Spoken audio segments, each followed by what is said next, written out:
కాచి కాపాడి ఎన్నెన్నో మేలు ఉపకారాలు చేసిన దేవాది దేవుడైన యేసయ్యకి ఏమిచ్చినా కూడా మనం రుణం తీర్చుకోలేం. మనల్ని ప్రేమించి రక్షించి మన కొరకు ప్రాణం పెట్టిన యేసయ్య నామమునకే మహిమ కలుగును గాక. ప్రియ దేవుని బిడ్డలారా, యేసయ్య మనల్ని ఎంతగానో ప్రేమించి తన ప్రాణమును సిలువలో అర్పించి మనందరి కొరకు ఒక్కసారి ప్రాణం పెట్టి చనిపోయి 3 దినం సమాధులు ఉంచబడి 3వ దినం తిరిగి లేచిన దేవుడు. అలాంటి దేవుడు మనకున్నందుకు మనం ఎంతగానో హర్షించవలసి ఉంది.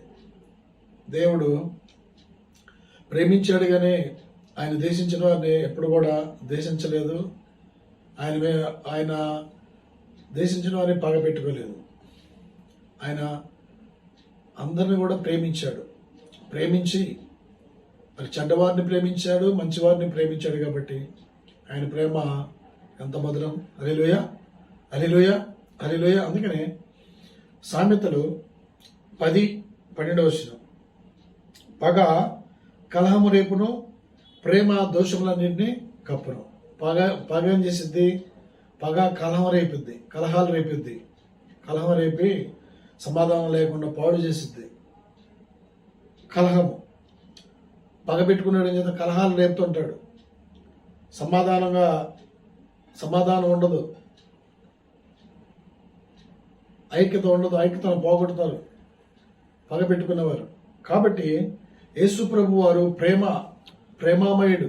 ఆయన ప్రేమ చూపించి ఆయన మన దోషములన్నింటిని కూడా ఆయన ఏం చేశాడంటే ఆయన పైన వేసుకొని మన దోషాలన్నింటినీ భరించి, మన శిక్షను భరించి సమస్తమైన త్యాగం చేశాడు. ఆయన ప్రేమ, ఆ ప్రేమలో ఎంత ఆప్యాయత ఉంది, ఆయన ప్రేమలో మధురమైన ప్రేమ ఉంది. కాబట్టి ఆయన ఎవరిని కూడా దేశించలేదు, దూషించలేదు, కానీ పగ కూడా పెట్టుకోలేదు. హల్లెలూయా. మనం కూడా ఏం చేయాలి? ప్రేమ కలిగి నడుచుకోవాలి, ప్రేమించేవారిగా మనం ఉండాలి. పగ పెట్టుకునేది ఎవరండి? సైతాన్. కాబట్టి పగ పెట్టుకునేవాడు ఏం చేస్తాడంటే ఎప్పుడు కీడు చేద్దామా, ఎప్పుడు వాని మీద బురదలదా అనేది ఆలోచనలో ఉంటారు. అందుకని పగ మనం పెట్టుకోకూడదు, ప్రేమించేవారిగా ఉండాలి. దేవుడు మనం ప్రేమించాడు, మనం కూడా ప్రేమించేవారిగా ఉండాలి. హల్లెలూయా, హల్లెలూయా, హల్లెలూయా. అందుకని వాక్యం సెలవిస్తుంది, నీ పగవాడు సామెతలు 25:21 పగవాడు ఆకలి కొని నెడల వానికి భోజనము పెట్టుము, దప్పికొని నెడల వానికి దాహం ఇమ్మన్నాడు. పగవాడు ఆకలి కొని నెడల ఆహారం పెట్టాలి, దాహం అడిగినప్పుడు దాహం ఇవ్వాలి. అంతేగాని పగవాడు మన ఇంటికి వచ్చాడని చేదునివ్వచ్చా? యేసయ్య ప్రేమించాడు, ఈ లోకాన్ని ఎంతగానో ప్రేమించినప్పుడు యేసయ్యకి దాహం అడిగినప్పుడు ఏమిచ్చారు? చేదు చిరకను తగిలించి ఇచ్చారు, చేదు నీళ్ళు ఇచ్చారు. చూడు, అంత ప్రేమామయుడే ఈ లోకాన్ని ప్రేమించి మనందరూ కూడా ప్రాణం పెట్టిన ప్రేమామయుడికే అలా జరిగితే ఈ లోకంలో పగ పెట్టుకొని మనుషుల మీద పగ తీర్చుకొని ఎన్నో మరి కుట్రలు జరుగుతున్నాయి. అలాంటి ప్రవర్తన మానుకోవాలి. హల్లెలూయా. యేసయ్య ప్రేమించాడు కాబట్టి మనం కూడా ప్రేమించే దోషములన్నీ మనం కూడా ఏం చేయాలి? కప్పివేసుకోవాలి. అందుకనే క్రీస్తు మన పాపముల నిమిత్తం మృతి పొందెను, సమాధి చేయబడును, లేఖనం ప్రకారం 3వ దినమున లేపబడాడు. ఆయన చనిపోయి 3వ దినమున లేఖనం ప్రకారము లేపబడ్డాడు క్రీస్తు. ఆయన చనిపోయి సమాధిలో లేడు. ఆయన్ని చంపినా కానీ ఆయన ఏం చేశాడు? 3వ దినం లేచాడు. ఈ లోకానికి మరలా అందరికీ కనపడినాడు. ఆయన ప్రేమ ఎంత మధురము. హల్లెలూయా. ఆయన చెప్పాడు, నేను 3వ దినం తిరిగి మరలా లేస్తానని లేచాడు. ఆయన ప్రేమ ఎంత మధురము. హల్లెలూయా, హల్లెలూయా. అందుకనే మనం ఏం చేయాలి? మనం ప్రేమించే వారిగా ఉండాలి, కానీ మనం పగ పెట్టుకునే వారిగా ఉండకూడదు. పగ కలహం రేపుద్ది. పగ ఏం చేస్తుందంటే కలహం రేపుద్ది. అందుకని పగ పెట్టుకున్నవాడు దేవునికి అసహ్యుడు. కాబట్టి మరి బైబిల్ పరిశుద్ధ గ్రంథంలో దేవుని వాక్యం సెలవిస్తుంది. ఏమని సెలవిస్తుంది అంటే ఆదికాండం 37:4 అతని సహోదరులు అతని సహోదరులు తమ తండ్రి అతనిని అందరికంటే ఎక్కువగా ప్రేమించుట చూసినప్పుడు వారు అతని మీద పగబట్టి అతని క్షేమ సమాచారమైనను అడుగులేకపోయారు. హల్లెలూయా. అతడు ఏసేపు అన్నదమ్ముల్లోనే చిన్నవాడు కాబట్టి తండ్రి ఏం చేస్తాడంటే చిన్నవాడిని ఎక్కువగా ప్రేమిస్తూ ఉన్నప్పుడు ఆ చిన్నవాడు ఏం చేస్తాడంటే తన సహోదరుల యొక్క చెడుతనమంతా కూడా ఇలా చేశారు అన్నలు ఇలా చేశారని చెప్తున్నప్పుడు, లేకపోతే ఏసేపుకు మంచి వస్త్రాలు కుట్టి ధరింపజేసుకున్నప్పుడు కానీ వాని మీద పగపడతా ఉండేవాడు. ప్రియా దేవుని బిడ్డలారా, ఈ లోకంలో కూడా అలానే జరుగుతుంది.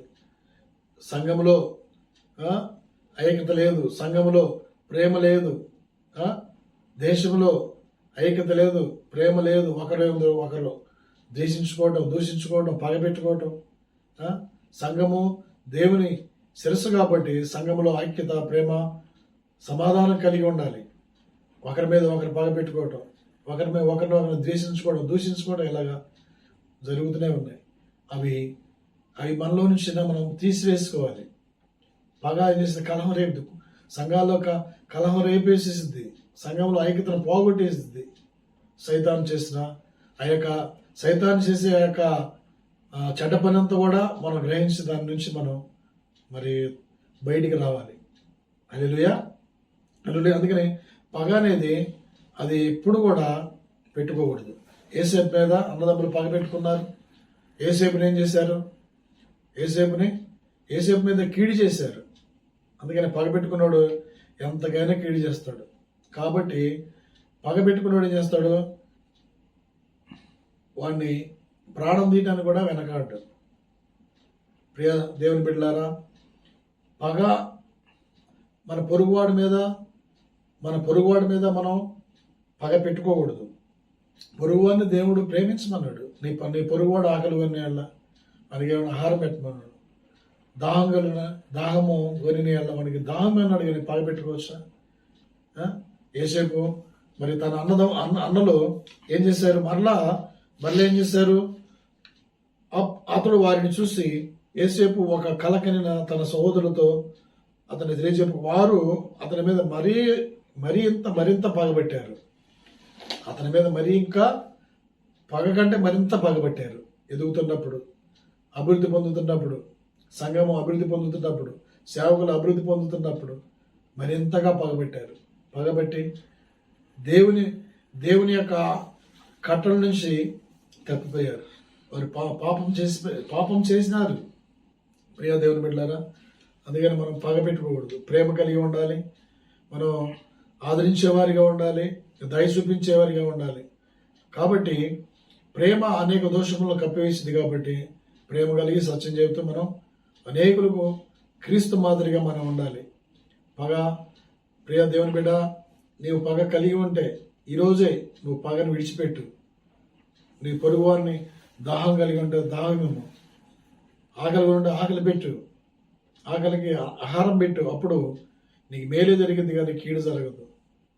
నువ్వు వాడు నాకు ఇలా చేశాడుగా నేను అలా చేస్తానంటే అది దేవుని యొక్క గుణలక్షణాలు కాదు, దేవుని యొక్క బిడ్డల యొక్క గుణలక్షణాలు కాదు. కాబట్టి మంచి గుణలక్షణాలు మనకు కలిగి నడుచుకుందాం. అందుకని యెహోవాయందు భయభక్తులు కలిగి ఏం చేయాలి? చెడుతనాన్ని అసహించుకోవాలి. ఇది చెడు కాబట్టి అసహించుకోవాలి. దేవుని యందు భయభక్తులు కలిగి జీవించాలి. ఆయన ఆజ్ఞ ప్రకారం నడుచుకున్నప్పుడు మనం కూడా ప్రేమించినప్పుడు మనం కూడా ఆయన రాజ్యంలో సూర్యుని వల్ల తేజరిద్దాం. ఆ ప్రేమ రాజ్యంలో మనం కూడా ఆయనతో సంతోషిస్తాం, ఆనందిస్తాం. దేవుడు యొక్క వాక్యము దేవుడు దీవించి ఆశీర్వదించును గాక. హల్లెలూయా.